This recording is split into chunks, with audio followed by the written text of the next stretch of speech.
네, 모두 18조 원이 넘는 예산이 투입되는 한국형 전투기 개발 사업, 이 KF-X 사업이라고 하는데요.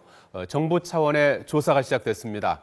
미국으로부터 핵심 기술을 이전받을 수 없는 상황을 알고도 계약을 체결한 이유와 보고 과정에서 과장된 내용은 없었는지가 조사 대상입니다. 국방부 연결합니다. 김문경 기자. 네, 국방부입니다. 예, 한국형 전투기 사업 KF-X 사업을 추진했던 방사청 관계자들에 대한 소환 조사가 진행되고 있다고요? 네, 그렇습니다. 청와대가 방사청 등 관련자들을 상대로 소환 조사에 착수했는데요. 군 관계자는 어제 에이모 방사청 본부장이 청와대 민정수석실 소환 조사를 받았다고 전했습니다. 또 다른 본부장은 오늘 소환될 예정입니다. 이와 함께 총리실도 방사청과 국방부에 대해 일체 계약 관련 서류를 제출할 것을 지시한 것으로 알려졌습니다.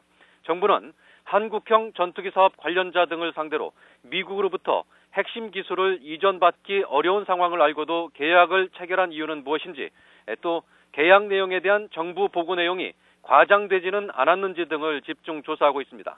정부 관계자는 청와대 민정수석실의 검증 결과에 따라 감사원 감사나 검찰 수사로 이어질 가능성도 배제할 수 없다고 밝혔습니다. 방위사업청은 지난해 차세대 전투기로 F-35 40대를 도입하기로 확정하면서 제작사인 로키드 마틴과 한국형 전투기 사업에 들어가는 21가지 기술을 이전받기로 계약했습니다.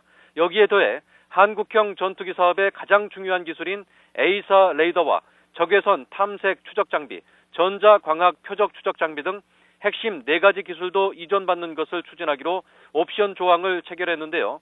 미국 정부가 자국 기술 보호 차원에서 이 4가지 기술을 이전할 수 없다고 거부하면서 논란이 확산됐습니다.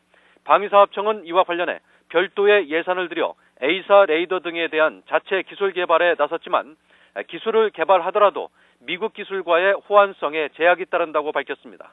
결국 모두 18조 원이 넘는 예산이 투입되는 한국형 전투기 사업도 차질을 빚을 수밖에 없게 되는데요. 방사청은 당초 목표 연도였던 2025년까지 한국형 전투기 120대를 만들기는 어려울 것이라고 어제 입장을 바꿨습니다. 정부 고위 관계자는 정부 사업과 관련해 감사원이 아닌 청와대 민정수석실이 조사에 나선 것은 매우 이례적인 일로 이번 사안의 심각성을 반영한 것이라고 전했습니다.